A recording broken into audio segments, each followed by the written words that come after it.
Hello दोस्तों, स्वागत है आप सभी का। मैं हूं आपके साथ सुमन शाह। अवेयर माई इंडिया के यूट्यूब चैनल पे आप सभी का स्वागत करता हूं। दोस्तों, इतिहास की क्लास है। इतिहास की क्लासेस आपकी चल रही थी। हमने आपसे कहा था इतिहास में मैं केवल 8 टॉपिक पढ़ाकर आपको प्राचीन भारत का इतिहास कंप्लीट करा दूंगा। केवल और केवल 8 टॉपिक, वो भी बहुत ही आसान तरीके से। और इसमें अगर आप बिल्कुल इतिहास कभी भी बेसिक भी नहीं जानते हैं फिर भी आपके तैयार हो जाएगी। एक बार बताइए तो 8 टॉपिक कौन कौन थे। तो सबसे पहले हमने कहा था पाषाण काल है। फिर दूसरा आपका ताम्रपाषाण काल है, ताम्रपाषाण काल। तीसरा जो है वो है आपका वैदिक काल, वैदिक काल। चौथा है आपका बुद्ध काल, चौथा है आपका बुद्ध काल।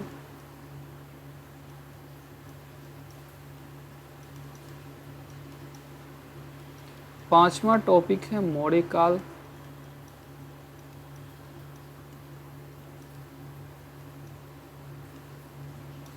छठा टॉपिक है आपका मौर्योत्तर काल।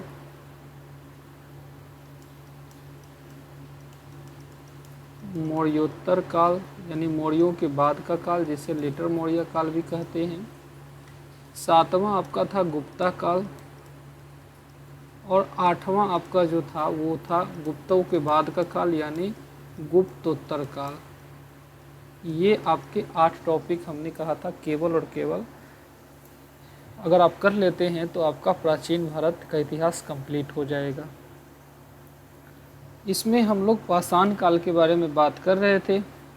पाषाण काल का पार्ट 1 आप पढ़ भी चुके हैं। आज आपकी ये दूसरी क्लास है। पाषाण काल में आपने कल क्या पढ़ा है?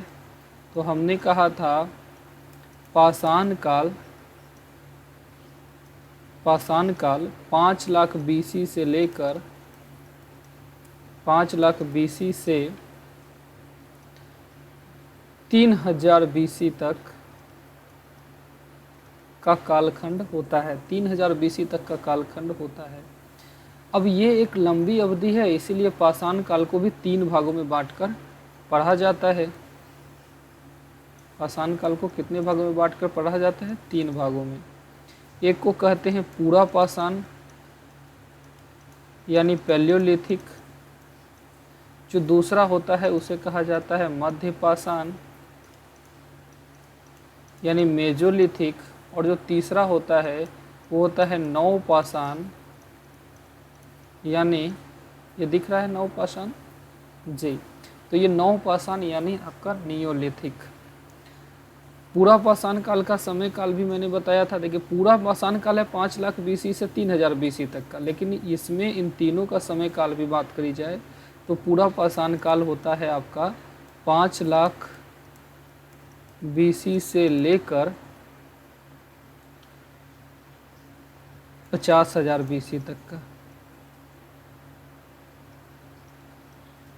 5 लाख BC से लेकर 50,000 BC तक का कालखंड है ना। उसके बाद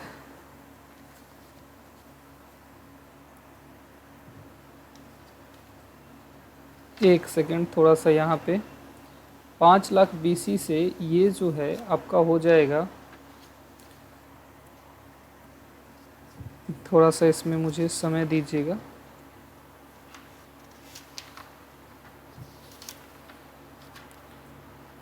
जो पूरा पाषाण का समय काल मैंने बताया था वो मैंने कहा था भारत में 5 लाख BC से 10,000 BC। आपकी जगह ये 50,000 BC नहीं होगा, ये होगा 50,000 BC से 10,000 BC। जबकि मध्य पाषाण काल का जो समय काल है ये होगा 10,000 BC से लेकर 6,000 BC। और नव पाषाण काल का जो समय काल होगा ये 6,000 BC से 3,000 BC तक का कालखंड होगा। अब ध्यान दीजिएगा, पूरा पाषाण काल एक लंबी समय अवधि होती है, इसीलिए इसे भी हम लोग 3 भागों में बांटकर पढ़ते हैं। कल हमने यहाँ तक की बातें करी थी, जो पूरा पाषाण काल को भी 3 कालों में बांट दिया जाता है। एक को कहा जाता है पूरा पाषाण, यानी पूरा पाषाण को, एक को कहा जाता है निम्न पूरा पाषाण यानी लोअर पूरा पाषाण। पूरा पाषाण में भी एक लोअर है। एक है आपका मध्य पूरा पाषाण, मध्य पूरा पाषाण। और जो तीसरा होता है इसे हम लोग कहते हैं उच्च पूरा पाषाण, उच्च पूरा पाषाण। तो हमने कल आपको निम्न पूरा पाषाण, मध्य पूरा पाषाण और उच्च पूरा पाषाण काल के जो इन तीनों है इनके बारे में बता दिया था। और आज की जो क्लास है ये मध्य पाषाण काल और नव पाषाण काल को पढ़ने की है। तो आज की क्लास में हम लोग मध्य पाषाण काल और नव पाषाण काल को पढ़ने वाले हैं। आज इन्हीं दोनों टॉपिक को हम कंप्लीट करने वाले हैं। और कल आपने इन टॉपिक को, पूरा पाषाण काल को आपने कल पढ़ा था। तो आइए मध्य पाषाण काल एक हेडिंग बनाते हैं। मध्य पाषाण काल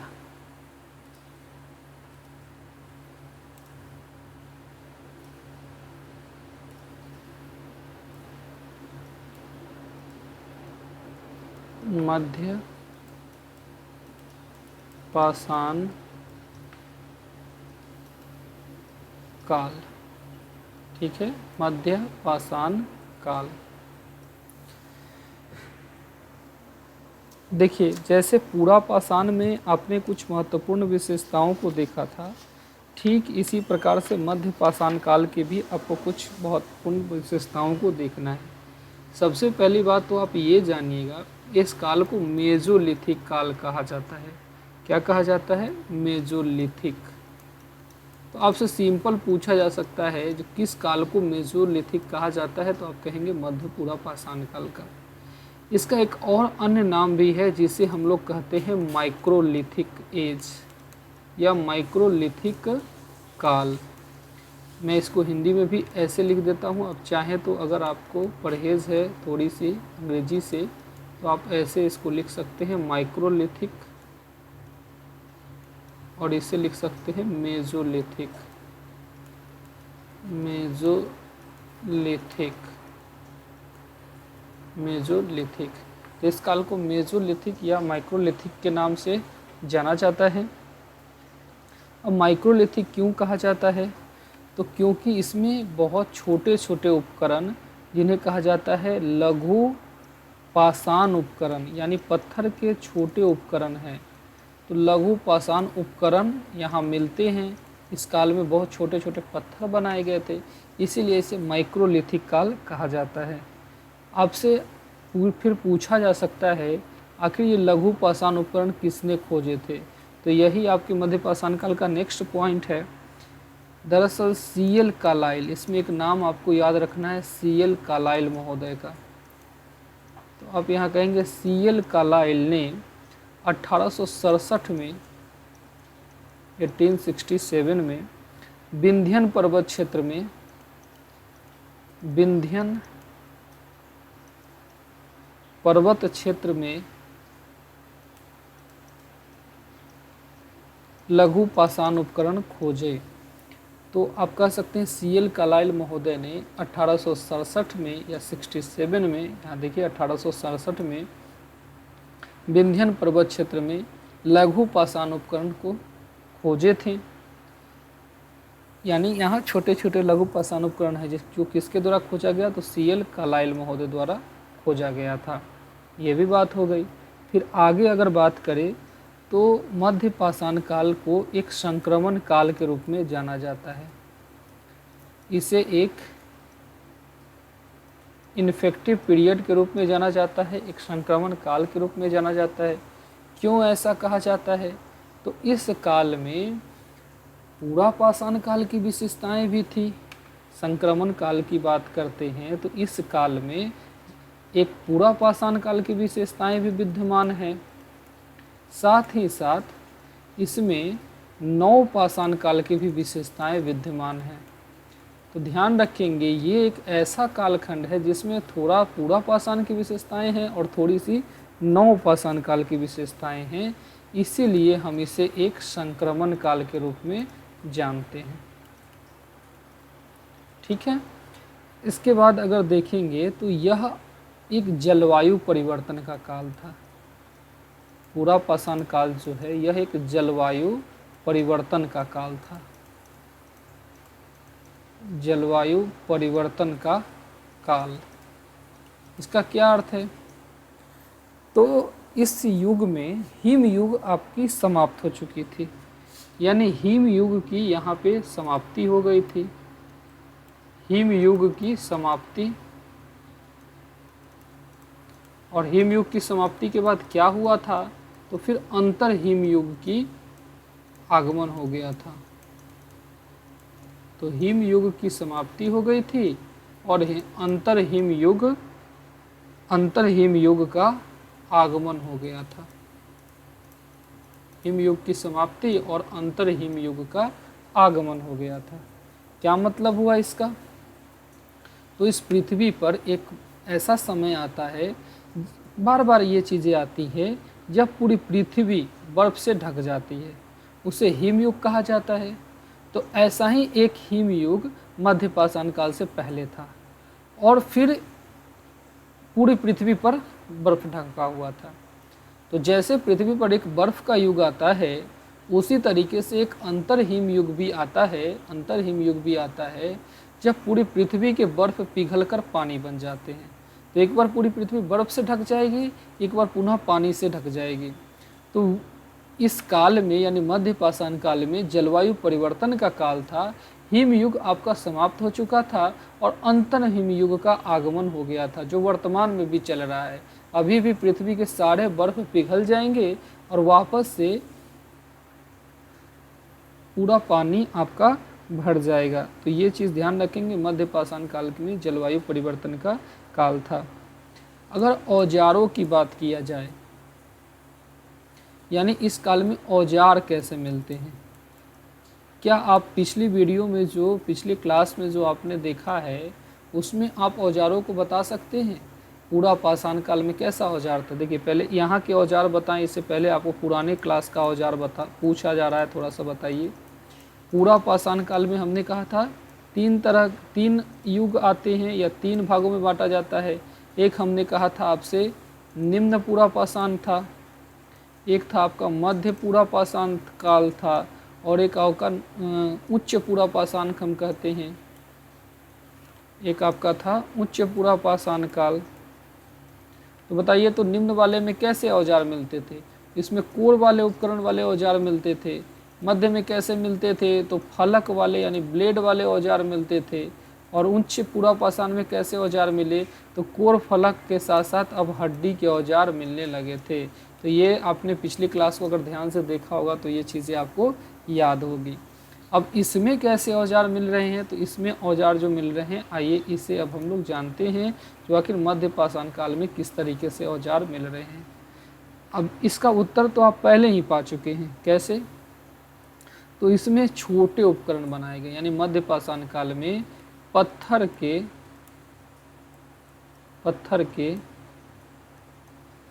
छोटे उपकरण या औजार बनाए गए। पत्थर के छोटे छोटे उपकरण हैं, और पत्थर के जब छोटे उपकरण हैं तो इन्हें प्रक्षेपास्त्र कहा जाता है। प्रक्षेपास्त्र का क्या मतलब है? तो इन्हें दूर से फेंक कर मारा जा सकता है, यानी दूर से फेंक कर मारने वाले औजार इस काल में बनाए गए। दूर से फेंक कर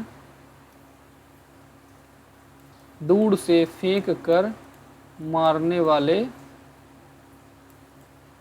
औजार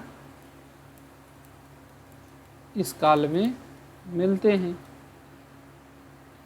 और बताइए, पत्थरों के हैं या फिर किस चीज़ों के हो सकते हैं? तो पत्थर के भी औजार है और हड्डी के भी औजार है, यानी पत्थर प्लस हड्डी दोनों चीज़ों से यहाँ पे औजार बनाए जा रहे हैं।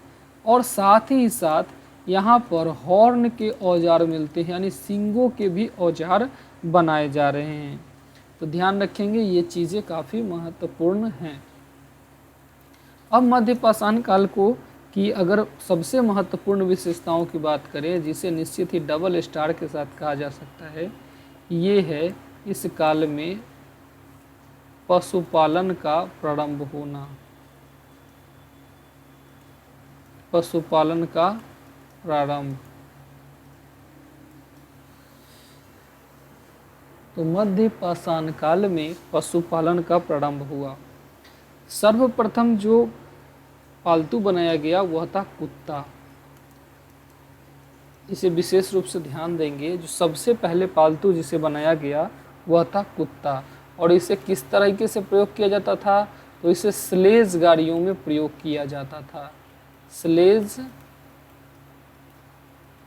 गाड़ियों में प्रयोग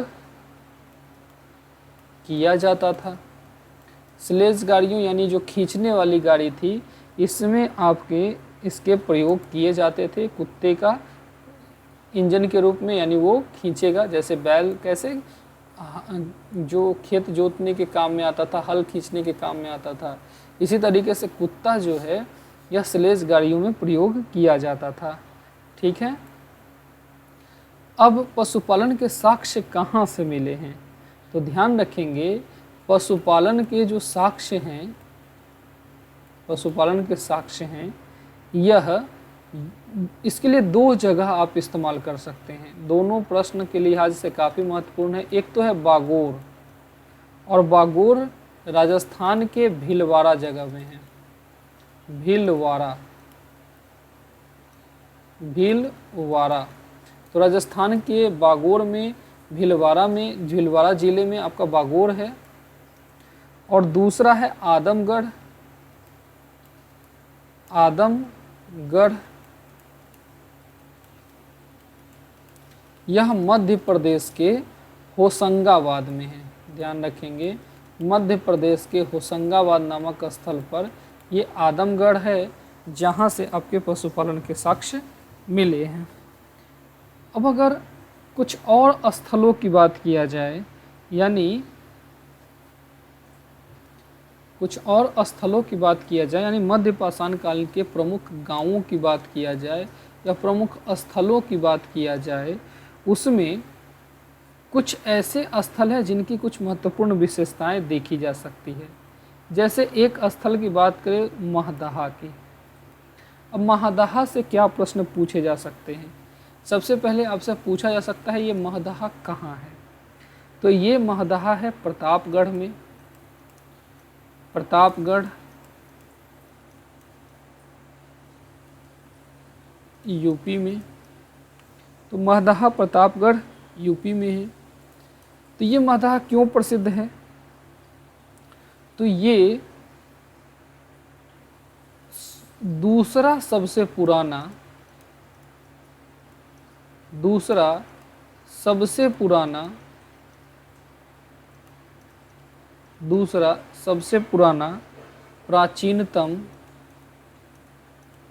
प्राचीनतम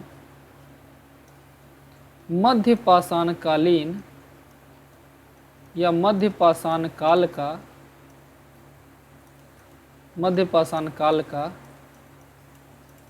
स्थल है।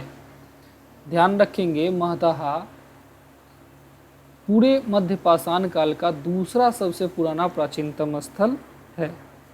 यहाँ से क्या क्या मिला है, तो यहाँ से हड्डी के औजार, हड्डी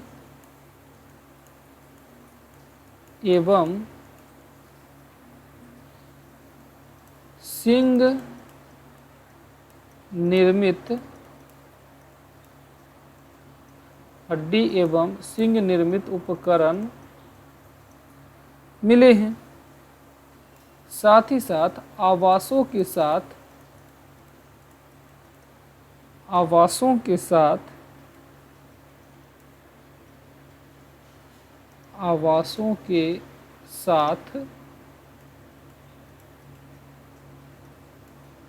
सवाधान, देखिएगा आवासों के साथ सवाधान यानी जहाँ मुर्दे दफनाए जाने का जो स्थान है वो मिले हैं। तो आवासों के साथ सवाधान यानी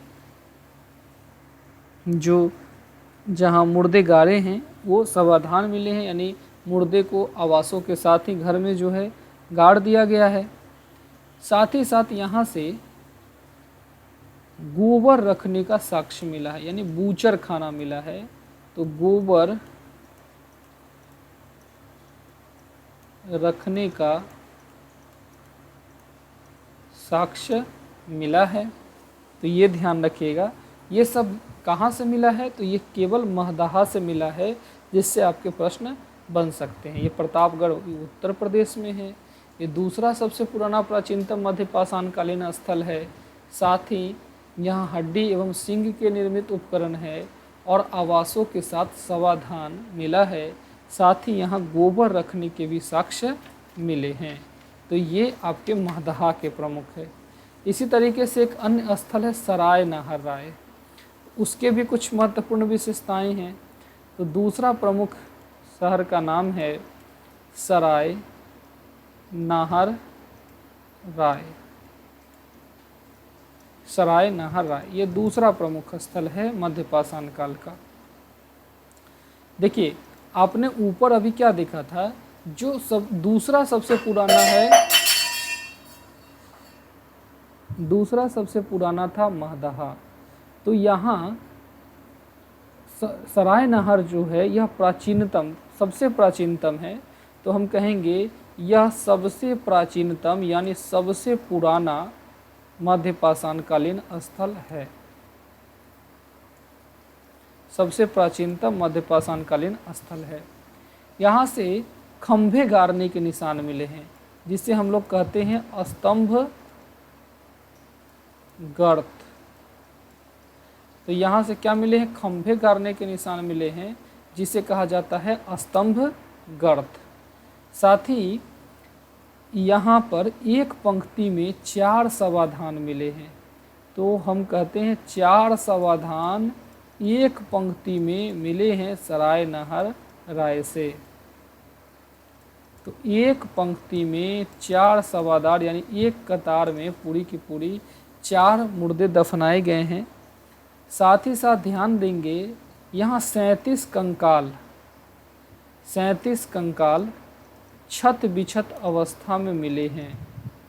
37 कंकाल जो है वो छत बिछत अवस्था में मिले हैं। इससे ये पता चलता है जो शायद कोई युद्ध वगैरह कुछ हुआ होगा, तभी ना इतने सारे लोगों का जो कंकाल है वो टूट फूट गया था, यानी लोग मर गए थे, तो उन्हीं के ये कंकाल है।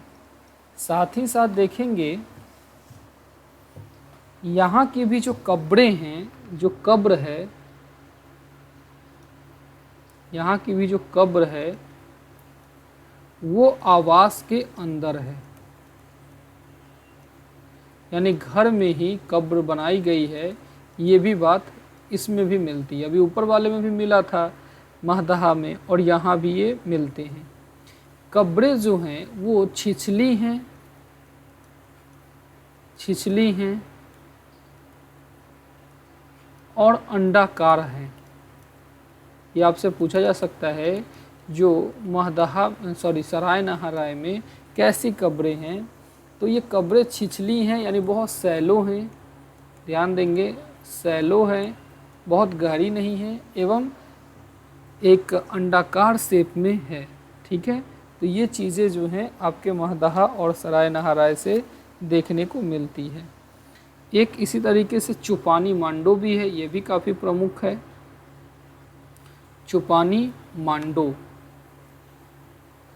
इसे भी देख लेते हैं। चुपानी मांडो, घबराइएगा नहीं, बहुत आसान है। ये सब प्रमुख स्थल है जिनसे प्रश्न पूछा जाता है। ठीक है, तो थोड़ा सा डिटेलिंग भले हो रही है, लेकिन मन से इसे देखिएगा, बहुत आसान है, इसमें घबराने की बिल्कुल ज़रूरत नहीं है। चुपानी मांडो, इसके स्थल की बात की जाए तो ये आपके बेलन घाटी में है। बेलन घाटी और बेलन घाटी कहाँ है? तो मिर्ज़ापुर उत्तर प्रदेश का एरिया है, मिर्ज़ापुर यूपी में है आपके। यहाँ से भी अस्थाई जीवन के चिन्ह मिले हैं, यानी ये भी अस्थाई जीवन वाले लोग थोड़े से मिलते हैं।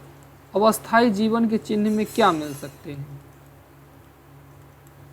अस्थाई जीवन के चिन्ह, अस्थाई जीवन के चिन्ह में क्या मिले हैं? यानी चूल्हा है ना, चक्की, मूसल है ना, तो ये आपकी यहाँ पर मिली है। साथ ही साथ यहाँ की जो आवास है यानी जो घर है वो थोड़ा सा झोपड़ी की तरह लग रहा है। इससे पहले लोग गुफाओं में रहते थे, आपको याद है ना, लेकिन यहाँ की जो आवास है ये झोपड़ी के रूप में बनी हुई है। तो ये एक काफ़ी बड़ी विशेषताएं यहाँ के लिए मानी जा सकती है। तो ये तीन ही आप इसमें मध्यपाषाण कालीन में स्थल में अभी के लिए यहाँ देखिए, जिसमें हमने महदाहा के बारे में बताया, सराय नहाराय के बारे में और चौपानी मांडो के बारे में आपको बताया है। तो एक बार ज़रा क्विक रिवीजन कीजिएगा। हमने मध्यपाषाण काल इस क्लास में पढ़ाया है। हमने कहा इसे मेजोलिथिक काल कहा जाता है, इसे माइक्रोलिथिक काल भी कहा जाता है, क्योंकि यहाँ लघु पाषाण उपकरण मिलते हैं। इस लघु पाषाण उपकरण की खोज C.L. कलाइल महोदय ने 1867 में विंध्यन पर्वत क्षेत्र से किया था। मध्य पाषाण काल को एक संक्रमण काल कहा जाता है, क्योंकि इसमें पूरा पाषाण और नव पाषाण दोनों की विशेषताएं मौजूद थी। साथ ही जलवायु परिवर्तन का काल था, हिमयुग की समाप्ति हो चुकी थी और अंतर हिमयुग का आगमन हो गया था। औजार की बात किया जाए तो जहाँ पूरा पाषाण काल में निम्न में कोर उपकरण, मध्य में फलक उपकरण और उच्च में हड्डी के उपकरण थे, वहीं मध्य पाषाण काल में पत्थर के छोटे छोटे उपकरण बनाए गए। दूर से फेंक कर मारने वाले औजार बनाए गए थे। पत्थर, हड्डी के साथ साथ सिंग के भी औजार यहाँ प्रारंभ किए गए थे। इस काल की सबसे बड़ी महत्वपूर्ण विशेषता पशुपालन का प्रारंभ था। सबसे पहले कुत्ते को पालतू बनाया गया और उसे स्लेज गाड़ियों में प्रयोग किया गया था। अगर पशुपालन की साक्ष्य की बात किया जाए तो ये बागोर राजस्थान जो भीलवाड़ा जिले में और आदमगढ़ मध्य प्रदेश के होशंगाबाद जिले में सबसे पुराने पशुपालन के साक्ष्य प्राप्त होते हैं। अगर कुछ प्रमुख स्थलों की बात की जाए तो जिसमें 3 प्रमुख स्थल है महदाहा प्रतापगढ़ यूपी में है। ये दूसरा सबसे पुराना प्राचीनतम मध्य पाषाण कालीन का स्थल है। इसमें हड्डी एवं सिंग से निर्मित उपकरण यहाँ पर मिले हैं। साथ ही साथ आवासों के साथ समाधान मिले हैं, यानी घर में ही मुर्दे दफनाए गए हैं। गोबर रखने का साक्ष्य मिला है। सराय नहाराय प्राचीनतम स्थल है मध्य पाषाण कालीन का। यहाँ पिलर गाड़ने के निशान मिले हैं, यानी स्तंभ गर्त के निशान मिले हैं। 4 समाधान एक ही पंक्ति में मिले हैं और 47 कंकाल छत बिछत अवस्था में मिले हैं, जिससे किसी युद्ध की संभावना नजर आती है। कब्र आवास के अंदर है, यानी हमने कहा जैसे ऊपर आपने देखा था वैसे ही घर में ही कब्र बनाई गई हैं और कब्रें जो हैं वो छिछली हैं और अंडाकार है। चौपानी मांडो की बात किया जाए तो चौपानी मांडो बेलन घाटी मिर्ज़ापुर उत्तर प्रदेश में है और यहाँ अस्थाई जीवन के चिन्ह आपके मिलते हैं, जैसे चूल्हा, चक्की, मूसल। साथ ही साथ यहाँ आवास झोपड़ी वाले भी मिलती है। अब जो नेक्स्ट क्लास आपकी होगी, इस नेक्स्ट क्लास में हम आपको पढ़ाएंगे नव पाषाण काल के बारे में। तो हम लोग नव पाषाण काल के बारे में नेक्स्ट क्लास में बात करेंगे, ठीक है। चलिए, तो इसको अच्छे से नोट्स बनाकर रिवीजन कीजिएगा। मिलते हैं अगली क्लास में, तब तक के लिए बहुत बहुत धन्यवाद। जाने से पहले अगर आप नए विजिटर्स हैं, आप पहली बार देख रहे हैं चीज़ों को और आपको बहुत अच्छा इसमें समझ आ रहा है, तो चैनल को लाइक और सब्सक्राइब करना ना भूलें। इससे आप लोग जानते हैं आपको वीडियो का लिंक, वीडियो की नोटिफिकेशन मिल जाती है, ठीक है। मिलते हैं अगली क्लास में, तब तक के लिए बहुत बहुत धन्यवाद।